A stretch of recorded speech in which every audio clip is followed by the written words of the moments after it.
galera, tá começando o nosso primeiro Rubens Cast, é o podcast do Rubens. Eu até quando eu li a primeira vez eu pensava que era Rubens Cat, o pessoal me chamando de bonito, tal, alguma coisa assim, mas não, é uma forma da gente poder estar batendo um papo de vez em quando, de 15 em 15 dias, sempre trazendo um convidado ilustre pra gente poder aprender mais, contar histórias, contar uns causos, que sempre é muito divertido e deixar ainda mais transparente a nossa atuação.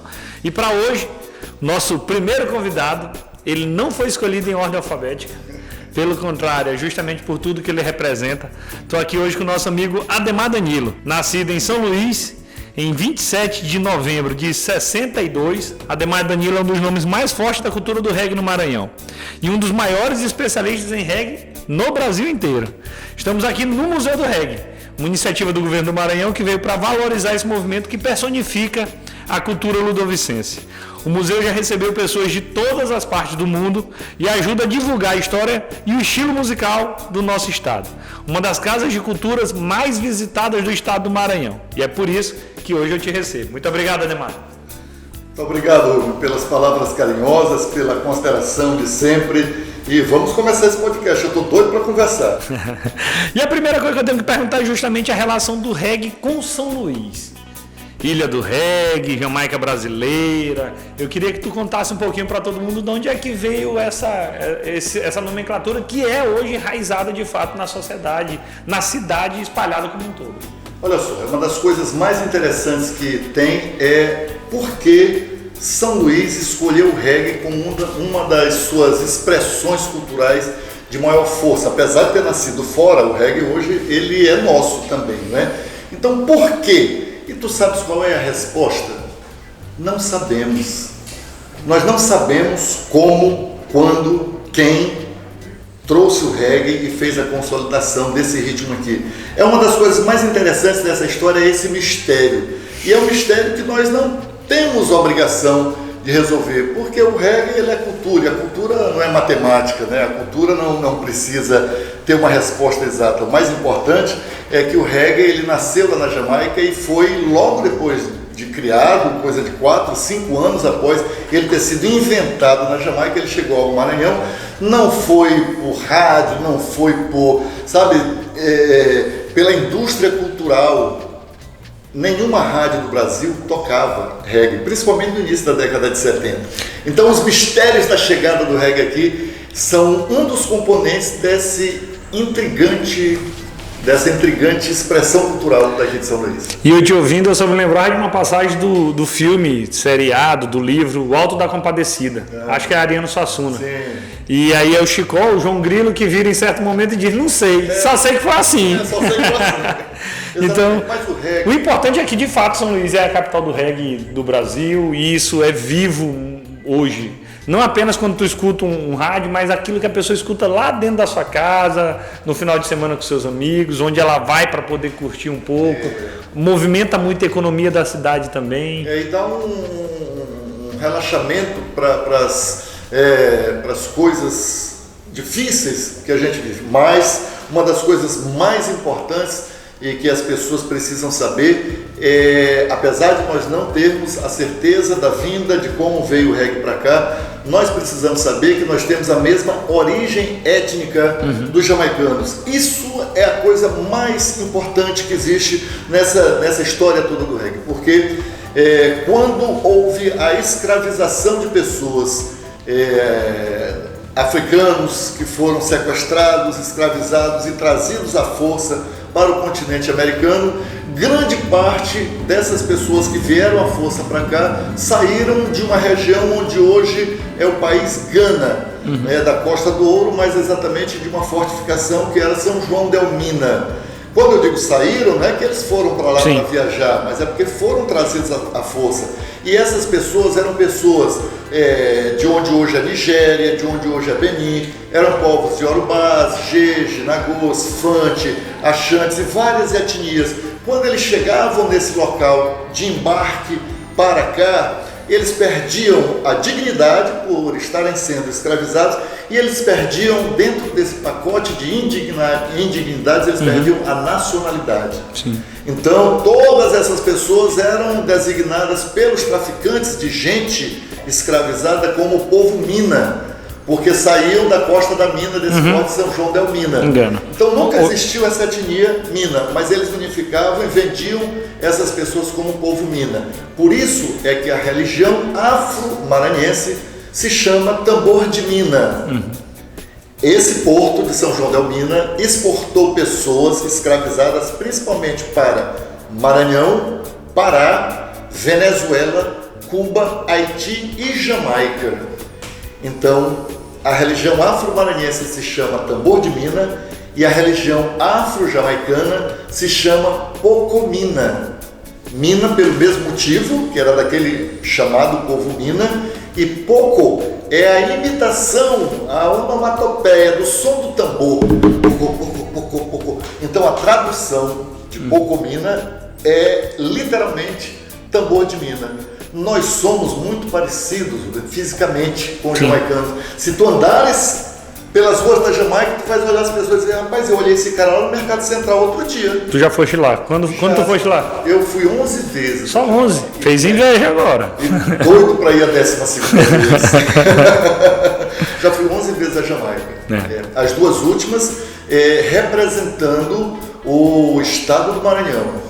Na primeira dessas duas últimas, fomos eu e o então secretário de Cultura e Turismo, Diego Galdino, fomos apresentar para os jamaicanos a ideia do Museu do Reggae. Ainda não existia o Museu do Reggae. Só. O governador Flávio Dino, que tem essa sacada, o reggae passou mais de 40 anos perseguido pelo Estado, perseguido pelo poder público. Discriminação, preconceito. Hoje, subcultura. Isso, hoje, em vez da perseguição, o Estado do Maranhão reconhece e estimula o reggae, reconhece, respeita e estimula. Então o governador nos mandou para lá para falar sobre o Museu do Reggae. E a segunda vez, a última vez, agora, eu fui convidado para dar uma palestra sobre reggae para os jamaicanos. Olha só. Eu sou o único brasileiro convidado pela família de Bob Marley para falar lá no dia do aniversário de nascimento de Bob Marley, que é um feriado nacional na Jamaica. Espetacular. Tá aí, eu não sabia, Ademar. Parabéns pela tua história. Gostei muito também de saber da questão do tambor de mina, do Pocomina. E o objetivo do bate-papo é esse, justamente para a gente poder ir avançando. Antes de eu falar do Museu do Reggae, eu ainda quero perguntar algumas outras coisitas mais. Como, por exemplo, lá na Jamaica, o pessoal não dança reggae agarradinho, não? Eu ouvi dizer que, na verdade, é só em São Luís, é só no Maranhão. Eu acho tão bom dançar agarrado, rapaz. Não é que eles não dancem agarrado, mas não é uma prática. Eles dançam de brincadeira, fazendo uma molecagem, tal. Não é que o jamaicano dança agarrado, não dança. Dançam assim, podem se agarrar numa brincadeira. Então, a pessoa pode fazer isso com uma orquestra ou qualquer coisa, mas o estilo de dançar reggae agarradinho aos pares é invenção dos maranhenses. E que boa invenção! Eu posso dar um furo de reportagem para o Rubens Cast.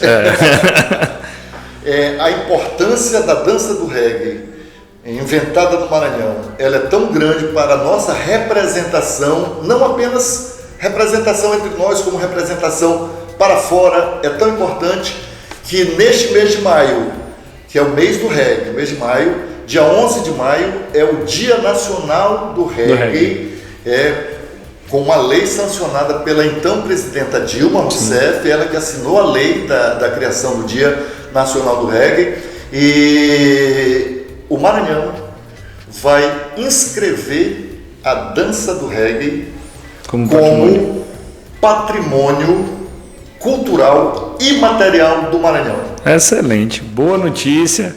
Para você que já está acompanhando aí, já fica sabendo das últimas novidades recentíssimas. E a gente fica muito feliz com o destaque que o reggae tem tido, tanto no governo Flávio Dino, como no estado do Maranhão como um todo, Ademar. Eu ainda quero fazer mais uma última pergunta, para a gente poder encerrar essa parte inicial de falando sobre reggae, que é justamente o que tu pudesse falar aí de alguns melôs. os nomes carinhosos, não sei se é portuguesado ou se é popularmente apelidado mesmo, mas de onde é que surgiu? Melô é comum ter esses nomes adaptados? E quais aqueles melôs assim que mais te marcaram? Agora eu apertei. O reggae, ele é cantado em outra língua.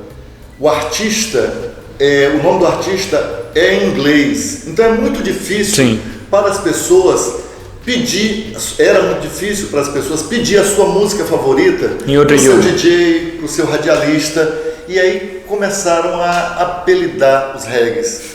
Então, melô é uma estratégia de sobrevivência do reggae. Adaptação popular. Exatamente, para sobreviver, para crescer. Então foi criada essa expressão. Olha só, no início as pessoas usavam alguma palavra parecida na língua inglesa com alguma palavra em português para apelidar. Por exemplo, tem uma música chamada White Witch. Em inglês é bruxa branca. Até isso a gente parece. Eles têm lá uma lenda de uma mulher semelhante a gente tem de Ana Jansen aqui. Mas isso é para outro tempo. Então, White Witch, e o refrão da música diz: White Witch will gonna get you. A bruxa branca vai te pegar. Aí a cantora canta assim: White Witch gonna get you, White Witch gonna get you. Aí o maranhense já botou I caranguejo. Pronto. Aí virou caranguejo. Tem outra que se chama Bad Reputation, má reputação em inglês. É uma música que fala mal de outra pessoa, não é? Mas aí no refrão o cantor canta assim, ó, Bad Reputation, o nome da música. O cantor canta Bad Reputation, Bad, virou melô da cabra. Eu adoro a sabedoria popular. Virou melô da cabra. Nós vamos fazer um intervalo rapidinho e a gente volta mais. O nosso bate-papo com o nosso amigo Ademar Danilo. Já falamos aí da origem do reggae, já falamos que só em São Luís se dança o reggae coladinho, que é o que eu prefiro, já falamos do melô do caranguejo, mas eu queria falar um pouquinho também do Museu do Reggae. Tu falaste que antes o reggae era deixado como subcultura e no governo Flávio Dino, inclusive, foi elevado à categoria de um museu e um dos que é mais movimentados. Eu queria que tu falasse um pouquinho de como está sendo o museu, apesar dos impactos da pandemia, mas assim, qual a ideia do Museu do Reggae e por que vale a pena o turista e o maranhense vir conhecer? O Museu do Reggae é a maior conquista do reggae em todos os tempos. Não apenas uma conquista física, mas uma conquista é o símbolo da vitória do reggae contra o preconceito, a discriminação e a repressão. Isto aqui é o grande símbolo, porque o Museu do Reggae, ele marca o momento onde o poder público deixa de discriminar o reggae, deixa de ordenar a polícia que feche os eventos de reggae, deixa de dificultar a documentação dos empreendedores do reggae. Então, o Museu do Reggae é o reconhecimento do poder público ao reggae como expressão da nossa cultura. As pessoas dizem assim, poxa, mas o reggae não nasceu no Maranhão. Sim, nenhuma cultura ela é parada, todo mundo se influencia. Tudo uma hora chega, o que a gente gosta a gente fica, o que a gente não gosta a gente dispensa. Muita gente não sabe, mas o pandeirão do bumba boi é um instrumento árabe. Então tudo se comunica. O reggae, quando ele chegou, houve uma identidade imediata das camadas mais populares da população, da periferia de São Luís principalmente, e das áreas litorâneas do estado. Cururupu é um grande... Desde sempre é um grande centro regueiro. Viana, a Baixada inteira é muito ligada no reggae. Também, logo depois, a região também dos Cocais foi... Aliás, o reggae é presente no Maranhão inteiro, né? Então, o Museu do Reggae é esse reconhecimento do Estado a algo que era discriminado pelo próprio Estado. Quando foi inaugurado, o primeiro impacto foi a gigantesca quantidade de pessoas na inauguração do Museu do Reggae. Nós tivemos aqui 15 mil pessoas num lugar, numa rua e numa praça que não cabem 5 mil pessoas. É a força do reggae. É a força do reggae. Então, a gente construiu, o governo do estado do Maranhão, por orientação do governo Flávio Dino, e execução da Secretaria de Cultura e Turismo com a minha colaboração, com a minha formatação, nós fizemos esse Museu do Reggae como um lugar para preservar, estudar e celebrar a cultura reggae no Maranhão. Aqui nós explicamos as ligações do reggae com a cultura popular do Maranhão e como é que se deu a inserção do reggae no nosso cenário. As pessoas aqui, a nossa equipe recebe milhares de pessoas por mês. Quando o museu fechou, tinha acabado de fazer 2 anos, no ano passado, o museu fechou com 120 mil visitantes em 2 anos. Impressionante. 2 anos, 120 mil visitantes no Museu do Reggae. Todos registrados. Se eu não me engano, é o segundo museu mais visitado do Maranhão, perdendo para o Palácio dos Leões. Eu não tenho certeza desse Mas número. também querer ganhar do Palácio dos Leões também era muita ousadia nossa, né? Mas é bom que um complementa o outro. Lá é uma sim, sede, claro. uma sede institucional e aqui é uma sede onde aflora a cultura do Maranhão. O prédio mais importante da história do Maranhão é o Palácio dos Leões. Então ali é o 120 mil pessoas, maranhense de outros estados e outros países. Todo mundo se interessa. 120 mil visitantes, dos quais cerca de 50 mil turistas. Espetacular. Então isso aí dá pra gente a visão do impacto que o reggae tem. São vários impactos. O primeiro deles é o impacto cultural. Sim. Porque o reggae chegou e impactou a cena da cidade, se juntou a outras expressões da cultura do Maranhão e passou a ser ele mesmo uma expressão dessa cultura. Então o primeiro impacto foi cultural. Em seguida veio o impacto turístico, porque é muito curioso que uma cidade do Brasil tenha o reggae como um dos seus ritmos favoritos, sem ter disco para vender nas lojas, Sim. sem ter a rádio tocando no início, né? Agora Sim. o pau que quebra é o reggae na rádio. Tem os horários reservados. Mas como é que se dá isso? Então isso provoca uma curiosidade e o turista, ele é movido pela curiosidade, ele é movido pela vontade de conhecer o diferente. Então, esse foi o segundo impacto, o impacto turístico. E aí nós tivemos o terceiro impacto, que é derivado desses 2 primeiros, que é o impacto econômico. O impacto na economia. O reggae é responsável pela sobrevivência de milhares de famílias maranhenses. A economia gerada pelo reggae, a cadeia produtiva do reggae é imensa. O Museu do Reggae criou, e nós fazemos, durante o segundo semestre, no verão, aqui, nós fazemos a Quinta do Reggae, na Praça do Reggae. Olha só, o reggae é tão forte e tão saliente que tem até um logradouro público. Praça do Reggae. Praça do Reggae, no coração turístico da cidade. Olha que vitória do reggae, como a volta por cima que o reggae deu, batendo no preconceituoso, no racista. Resistindo. O reggae é resistência. Então, na Praça do Reggae, o Museu do Reggae promove a Quinta do Reggae, que é a grande vitrine do reggae no Maranhão. Aqui vem os DJs, as radiolas, as bandas, os cantores, o pessoal da moda reggae, a turma do artesanato, as trancistas. E todos os tipos de reggae. Sim, temos as trancistas. O transismo hoje é uma das grandes atividades econômicas para a juventude do Maranhão. Todos os bairros daqui de São Luís, praticamente todos, tem salões de transistas. Então, o transismo é um gerador de renda hoje da população do Maranhão. E Ademar, eu lembro que o Museu do Reggae está dentro do nosso centro, que é um programa de valorização do centro histórico do governador Flávio Dino. Eu até acompanhei um pedaço quando eu estava na frente da Secretaria das Cidades. Esse nosso centro que é lindíssimo. Aqui tu tá do lado da esquina mais desejada da cidade de São Luís. Tu tá no coração da cidade. Mas eu soube, curiosidade que você só escuta aqui no Rubens Cash. Essa tu não escuta em todo lugar. Eu soube que a vizinhança aqui, em dado momento, não foi bem frequentada. Convenhamos. Eu soube que teve um dedo duro aqui por perto. Conta aí só para quem está acompanhando o nosso podcast. Essa informação aqui é quentinha.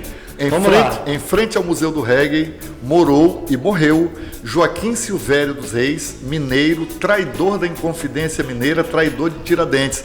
depois que ele não conseguiu mais viver lá, porque a sociedade mineira e carioca da época não queria mais conversa com ele, porque ele era um traidor, né? É o famoso cagueta, ninguém gostava dele. Ele foi para Portugal, aí Napoleão botou ele para fora de lá, quando invadiu a Península Ibérica, e ele veio para cá. A coroa portuguesa mandou ele para cá porque a mulher dele era descendente de maranhense da família Belo, a esposa do Joaquim Severo dos Reis, que hoje está sepultado na igreja de São João. E o cidadão nojentão morava aqui na frente do Museu do Reggae. Mas olha, em compensação, sim, ele morava na frente. Em compensação, quem morava ao lado era gente boa. Aqui ao lado do museu morava Nhozinho Santos, o cara que trouxe a bola de futebol para o Maranhão, que trouxe o primeiro carro para cá para o Maranhão, e é o nome do estádio municipal de futebol. Então, eu prefiro ficar com o vizinho aqui do lado. Para ver como o nosso centro é riquíssimo de história, de cultura, de tradição. E vale muito a pena qualquer pessoa estar conhecendo melhor o nosso centro e estar conversando com as pessoas, porque isso para mim é o mais importante ainda, esse tete a tete com cada um podendo contar um pouquinho mais da nossa cidade. E olha, Rubens, esse projeto Nosso Centro, ele é muito bacana porque ele dá vida, ele ajuda a dar vida para a nossa maior joia do tesouro do Maranhão, que é o Centro Histórico de São Luís, que é responsável pelo tombamento da nossa cidade como patrimônio cultural e material do mundo. Então, para mim, ser parte aqui do Centro Histórico, fazer parte ativa com o trabalho do Museu do Reggae nessa área, é motivo de um orgulho muito grande. E ter do governo do estado um projeto que valoriza isso daqui, como é o projeto Nosso Centro, da Secretaria de Cidades, né? Então, poxa, é muito bacana mesmo. Um salve ao governador Flávio Dino, com esse fortalecimento aí do programa Nosso Centro. Vamos dar mais uma rápida paradinha, já a gente volta de novo para falar mais um pouco de reggae e falar um pouquinho de política também. A gente está de volta no meio do outro bloco. Eu abri aqui uma latinha, pessoal, que ouviu o barulho aí, pode achar que foi para tomar uma, mas dessa vez não foi. Na verdade foi um Guaraná Jesus que a gente está tomando aqui em homenagem ao Bolsonaro, uma homenagem às avessas. Homenagem às avessas, exatamente. Uma homenagem às avessas, então viva fora Bolsonaro, Jesus, fora viva Bolsonaro. Jesus. E aí eu tenho que falar um pouquinho de política também. Eu quero saber justamente assim, nós temos grandes artistas no reggae, no Brasil e no mundo. E a minha curiosidade, e aí é só para quem está assistindo nosso podcast, é se eles têm algum grau de engajamento político, algum grau de participação, algum senso crítico, porque tu olha pelas letras, são críticas sociais muitas das vezes, outras vezes exaltação ao amor, à alegria, ao nosso povo, à nossa gente, mas minha dúvida é como é que é o comportamento deles de uma forma geral com a política. Olha, o reggae, como qualquer música, tem de tudo, mas o elemento norteador do reggae é a justiça. Então, o ritmo do reggae é o ritmo mais engajado entre todos os ritmos do planeta. O reggae, ele fala de combate ao racismo, ele fala de justiça social, ele fala contra a discriminação, ele mete o dedo lá onde dói do sistema capitalista. Os artistas do reggae, inúmeros, mas principalmente os mais conhecidos, como Bob Marley. Bob Marley era um militante. Peter Tosh era um revolucionário. Delroy Wilson, eu estou falando só os mais queridos aqui. Delroy Wilson. Eu estou me arrepiando todinho, ó. Delroy Wilson fazia música para a campanha eleitoral do Partido Socialista da Jamaica. Então, esses artistas, Jimmy Cliff, esses artistas de reggae, eles são comprometidos politicamente com as ideias mais progressistas. A gente não pode esquecer que Cuba fica mais perto da Jamaica que São Luís de Pinheiro. Olha só, eu não sabia. A distância entre as duas ilhas é uma distância muito curta. Nos dias mais claros e dos lugares mais altos, uma ilha vê a silhueta da outra. Então, Cuba tem uma influência não governamental, sim, mas política, cultural, comportamental da população, porque existe o tráfego entre as pessoas. Santiago de Cuba, que é a segunda maior cidade cubana, dentro de Cuba, quando falam, eles não falam os santiaguinos, eles falam os jamaquinos. Quer dizer, os jamaicanos, eles chamam, dentro de Cuba, chamam o povo de Santiago de jamaicanos porque é o ponto mais perto, né? Então, esses artistas, eles são comprometidos com as ideias socialistas. Praticamente todos eles. É claro que tem quem vá para o lado da esbórnia, ou vai para o lado né? Tem de tudo. Mas os artistas que são considerados, e que são a maioria, que são a base do ritmo, são artistas da militância política. Perfeito. E aí tu falou em justiça social do reggae, né? E aí a gente tem que falar também do Ademar enquanto ator político. E ainda mais que tu viveste um momento muito importante, que foi a caravana do Lula aqui no Maranhão. Eu queria que tu falasse um pouquinho de como é que foi essa experiência histórica de ter percorrido alguns estados. Tu também foi apresentador das campanhas de Lula no Maranhão e também das diretas, salvo o melhor juízo. Eu queria que tu falasse um pouquinho de como foi ter vivido isso tudo. E aí depois eu pergunto do Fora Bolsonaro, te preocupa não. Primeiro falar do Pra Trás, Mente.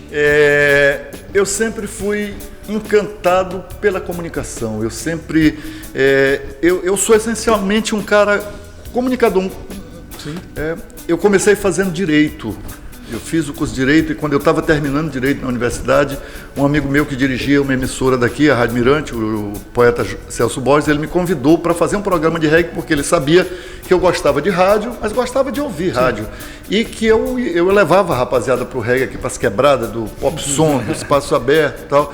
E aí ele sacou aquilo que a classe média não conhecia, o reggae aqui. E o Celso Borges, ele percebeu aquilo que tinha público, ele me convidou para fazer rádio. Eu comecei a fazer um programa de rádio, eu estava terminando o curso de Direito. E com dois ou 3 meses de programa, Rubens, o que eu mais tinha era namorada. Eu digo, aqui que eu tô. Momento de amor. Se você está precisando de uma namorada, faça um programa de reggae. Cola no reggae que é sucesso. Eu disse, é aqui que eu tô. Esse aqui é o meu lugar.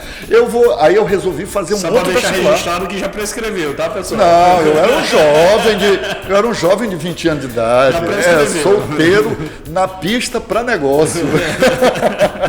Então, eu fiz outro vestibular, dessa vez para comunicação, que é a profissão que realmente eu nunca advoguei na minha vida, nunca fiz nada. E olha que na minha época não tinha nem prova para o OAB. A pessoa terminava, ia no OAB, se registrava e tudo mais. Então, o que eu sou é um comunicador. O que me interessa é a comunicação. Então, e o Lula? Pois é. Aí, com esse meu interesse, se sobressaindo na minha participação política, porque eu já estava em movimento estudantil, nisso, daquilo, eu acabei sendo escolhido para ser o locutor da campanha das diretas em 1984. Eu estava nascendo, nesse ano. Desculpa, mas é verdade. Em 84 eu nasci. Tu estavas nascendo, eu estava anunciando Lula, Brizola, Ulisses Guimarães e tendo a oportunidade, como jovem de 20 anos, 21 anos de idade, de estar num palanque ao lado dessas figuras. Eu apertei a mão de cada um desses aí. Eu apertei a mão de Teotônio Vilela, que é um nome gigantesco da história política do Brasil. Então isso na militância, quando começou e eu já militando na esquerda e fui da fundação do PT, quando chegou a campanha de Lula em 89, eu fui o locutor da campanha de Lula e de todas as campanhas dele desde então, éramos eu e Roberto Fernandes, o saudoso Roberto Fernandes, éramos nós dois os locutores da campanha de Lula. E foi uma experiência sensacional acompanhar Lula em vários lugares e acreditar que o Brasil poderia avançar, como realmente avançou. Sim. E agora nós estamos numa onda de retrocedimento, mas que com a força do povo isso vai acabar. Pode, Bolsonaro, Era a última pergunta que eu ia te fazer, era justamente essa. Na eleição passada, declararam a inelegibilidade de Lula, o Supremo agora anulou, reconheceu que ele está elegível com todos os direitos políticos. E aquela disputa que era para ter sido ano passado, que não teve, será ano que vem. Qual é a tua perspectiva desse virtual segundo turno entre o Lula e o Bolsonaro no ano que vem, 2022? Eu acho que é virtual, porque pelo andar da carruagem, Bolsonaro não chega nem no segundo turno. Chega lá. Mas olha só, Lula, ele é um símbolo da resistência, da luta das pessoas. Lula não é um santo. Lula ele é gente, tem qualidades, tem defeitos, mas ele tem uma grande qualidade que é de saber o que o povo sente e ele tem a grande capacidade dos líderes de ter a humildade de se cercar de pessoas que dão conta do recado junto com ele. É como o governador Flávio Dino. Sim, o governador dúvida. Flávio Dino também age da mesma forma. Ninguém entende ao mesmo tempo de educação, de saúde, de alimentação, disso, daquilo. Não existe essa pessoa que seja o poço de conhecimento do universo. Então, um líder, ele se cerca de pessoas que entendam de saúde, de educação, de trabalho, disso, daquilo, outro. Então, essa é a perspectiva que eu acho que a população reconhece e, apesar de ter sido massacrada com uma campanha contra, vai reativar, como já reativou nas pessoas, essa esperança. Então, eu tenho a esperança de que Lula volte ao governo do Brasil, para que o Brasil volte a ser um país querido pelo mundo. Dói tanto, Rubens, quando a gente vê agora uma questão atual, a Índia passando por uma situação que nem Triste. o Brasil passou há bem pouco tempo. O negacionismo lá também deixando o péssimos mundo inteiro se mobilizando para ajudar a Índia. E quando eu me lembro que ninguém se mobilizou para ajudar o Brasil, a não ser a Venezuela. Sim. Quando eu lembro disso, eu percebo o Brasil, que era um país querido, amado pelo mundo, hoje a gente é visto como um monte de briguento, de atrasados, toscos, dói muito. Mas Lula vai recuperar essa nossa autoestima. Eles passarão e a gente passarinho. Exatamente. O último ponto, Ademar, só para poder deixar registrado, na campanha eu percorri os 4 cantos da cidade de São Luís, olhei muitos clubes, casas de reggae, muitos bares de reggae temáticos espetaculares. Vi um na Liberdade, É o Quilombo, vi um espetacular no bairro de Fátima. a casa do Magno Rhodes. E mais um também lá no João Paulo. Então, assim, é com esse sentimento de alegria e de pertencimento que a gente chega ao final do nosso primeiro podcast, Rubens Cast. Com a tua participação, eu só posso te agradecer bastante. Tu falou um pouco do reggae, do Museu do Reggae, da atuação política, muitas curiosidades do entorno. Então, eu quero te agradecer imensamente por essa oportunidade de a gente fazer esse bate-papo.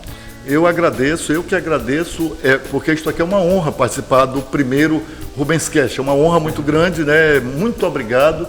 E sempre que for preciso, chama que a gente vem para conversar, porque conversar é a maneira da gente se entender. Não? Desejo sucesso a este podcast, ao Rubens Cast. Ele vai acontecer e repercutir muito bem. E olha, quem está vendo, quando passar a pandemia, vamos nos encontrar aqui no Museu do Reggae, hein? Eu te espero. Tá fechado. Ademar, eu brinco que a articulação política é comer, beber e conversar. Então hoje foi uma ótima conversa, bebemos Jesus, comer daqui a pouquinho, mas mais uma vez, muito obrigado. Valeu, pessoal. Um abraço.